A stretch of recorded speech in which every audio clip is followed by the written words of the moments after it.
Hiking here at Nagel's Gun Shop in San Antonio, Texas, and today I've got an exciting new product to reveal. And before I get into that, kind of contextualize it a little bit, I'm going to start off with some history.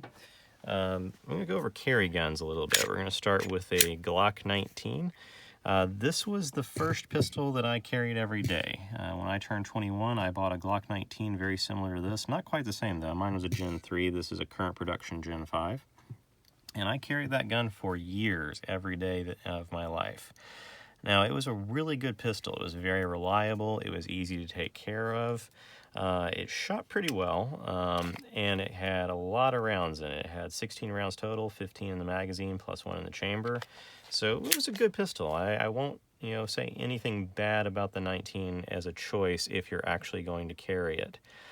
But I will say I learned in that time I carried this gun that there were some things that you might not want to carry it every day if you were limited to a Glock 19. Mainly the fact that it's a fairly large pistol still. And even though they call it a compact, it's still really thick. This thing's well over an inch thick in pretty much every spot you can measure it side to side.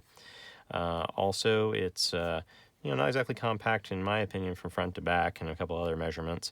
It's also a heavy gun. It's got some weight to it, especially, considering that it's all, polymer on the lower pretty much. It's still very heavy. This slide is large and blocky and has a lot of weight. So this is not exactly an easy to carry gun. If you're carrying this on your hip every day, you're going to know it's there from weight. You're going to know it's there from how your belt digs into you. If you're carrying it inside the waistband, that's a lot of space between you and your waistband that's going to be digging into you. Not exactly the most comfortable thing to have there. And, you can't really pocket carry a gun like this. It's far too big. You just can't do it. There's not room. So your choices are kind of limited to inside the waistband or outside the waistband, and it's still going to be a pretty noticeable gun. If you carry one of these every day, you may actually develop, some I won't call them scars, but calluses if you're carrying it inside the waistband. It's not terribly comfortable. And outside the waistband, you can actually, noticeable back, discomfort can come from carrying one of these every day, depending on the holster and setup. So when a different firearm came out called the Shield from Smith & Wesson, I bought one right away, and a lot of people did. This gun was a really revolutionary product when it came out. It took the market by storm. There was a long period of time you really couldn't get a hold of these when they came out. The Shield, mine wasn't exactly like this. The one I bought wasn't a Performance Center. It wasn't a 2.0 either. But overall, it was fairly similar, especially, if you carried it with the flush fit magazine. It's pretty much the same as this one in a lot of ways. It's very comfortable to carry. The main thing is how thin it is. This is a very thin pistol. It's easy to carry in the hands. And if you compare it to the Glock 19 in thickness, there is no comparison. The Glock 19 is extremely thick compared to the Shield. So the Shield was much easier to carry. Also, the weight is significantly less on the Shield. But the main thing you give up with this, it was still a trade-off and a sacrifice. It did have the advantage of being striker fired, so that was good. It was reliable. It was in a full power service cartridge, despite being what was the size of 380 pistols before it, pretty much. But you lost capacity. So it only held, if it was the flush fit magazine, I believe it was 7 rounds. The slightly extended held 8, so you could have 8 or 9 rounds in this gun. And the reason you lose so much capacity is when they went to that thinner grip, they went to what's basically a single stack magazine. Now, yeah, this one's semi-staggered. It has a slight staggering of the rounds, but not enough to really gain you much capacity. They may be squeezing 1 extra round in here with that staggering, but not much more than that. It's definitely not a double stack gun. It carries basically the same number of rounds as a 1911, which is, a single stack pistol. So you're really sacrificing capacity, because if this gun has, 8 rounds in it with the flush fit magazine, it's carrying half as many rounds essentially as the Glock 19. So you're losing a lot of capability there. But it was still a full power pistol. It was a 9mm, and it was easy to carry. And an easy to carry 9mm was better than something that you gave up on carrying and left at home. But now we don't have to necessarily make a sacrifice like that. We've got a new product that just came out from Smith & Wesson, and I expect this one will also take the market by storm just like the original Shield did. we have the Smith & Wesson Shield Plus. We just got these in. They are brand new. They just came out, and it is a really nice pistol.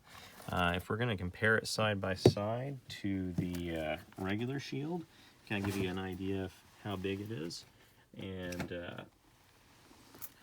you'll notice, if you look on the outside, they're kind of hard to tell apart, especially if we kind of ignore the magazine difference, because this is just a slightly extended magazine. They have the same length extension for this one.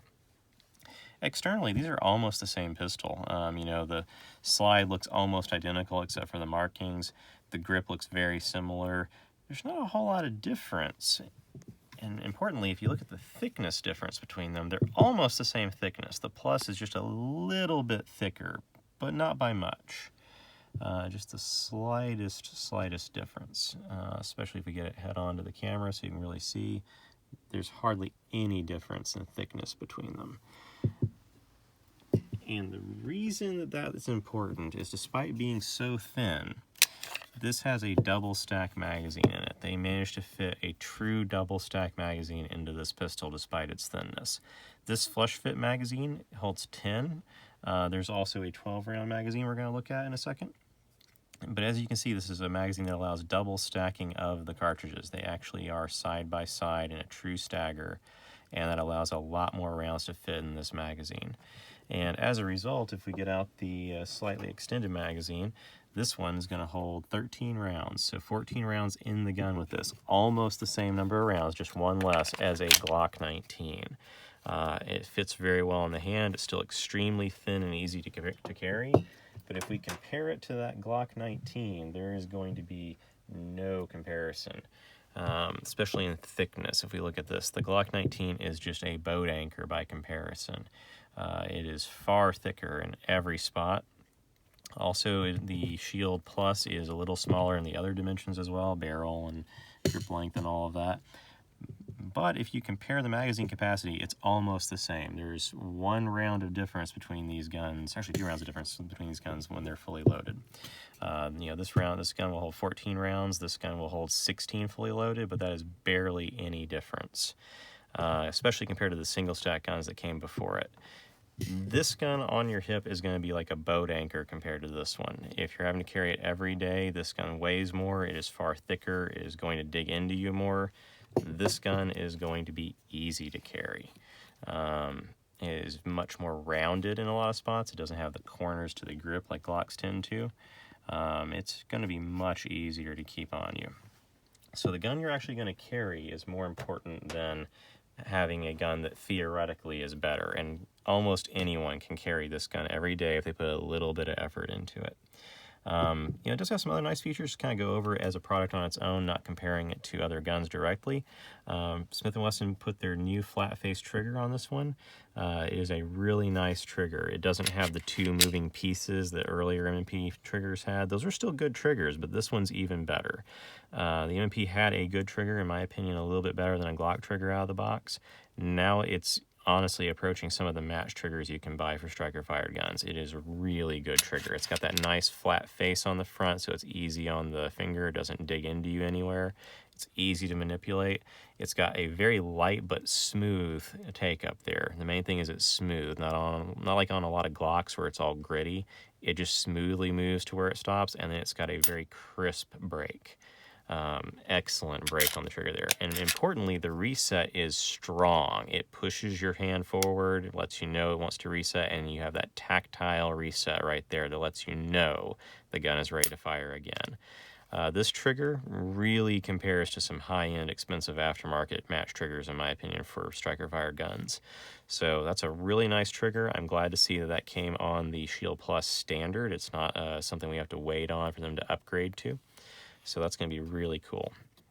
And this gun also has a couple other nice things. It's got a really good finish. The finish Smith & Wesson offers now is a nitride finish, very similar to what you find on other striker-fired modern guns. It's going to be very resistant to corrosion, very resistant to any kind of wear from holsters and the like. It makes the surface very hard and very corrosion resistant.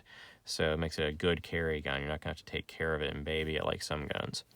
Also, the sights, they have these nice bright dots, which is nice, but also these are metal sights. These are steel. which is nice. Glocks don't come from factory with steel sights. They come with plastic sights. You have to either upgrade them or buy a fancier model of a Glock to get metal sights. This comes with metal sights out of the box. It's also going to come with the 2 magazines. It's going to come with the flush fit 10 round and the slightly extended 13 round magazine.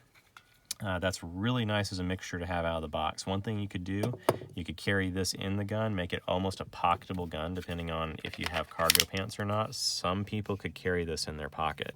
But importantly, you can also carry it inside the waistband like this without anything sticking out of the grip. Makes it very easy to carry. But you could have this in one of your pockets somewhere, maybe in something to hold it, or maybe on the belt in a holster, as a reload to have with the gun. You're not limited to using the same kind of magazines that you're carrying in the pistol in its holster. That way, if I have to reload, I'm reloading to the largest magazine I can have. Carrying a magazine that's this long or this long is really not that different, but carrying a gun with a magazine sticking out further is much more annoying. So if I was carrying this, I'd probably keep the flush fit on it in its holster, and then I carry maybe one that came with it, maybe a couple of extras in holsters on my body as reloads, give you a couple more rounds in each magazine. We can also compare this because Smith & Wesson, knows a lot of people like to have manual safeties. And, I don't blame people for that, especially if you're going to like appendix carry the gun inside the waistband. They make one that has the thumb safety on it right there. We already have these in hand. We're going to have both of these models for sale the day that it's launched.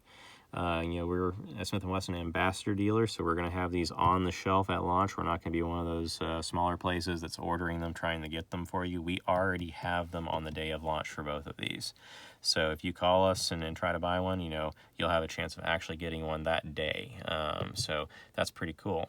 We have both the manual safety and the no thumb safety. Depending on how you're going to carry it, you might want to get the no thumb safety model if you're going to carry outside the waistband, depending on your doctrine. I don't really think there's a lot of benefit to the manual safety if you're carrying outside the waistband. But if you're carrying inside the waistband, especially an appendix carry up front where it's a little bit more risky, a lot of people want to have the manual safety on it just for that extra peace of mind. People disagree on that a lot, and that's perfectly fair. We have both models. If you have an opinion, you can choose the one that matches what you want to do, and we'll be able to figure that out for you. But it is a very well placed thumb safety. It's easy to get to with your hand. It's easy to activate and deactivate.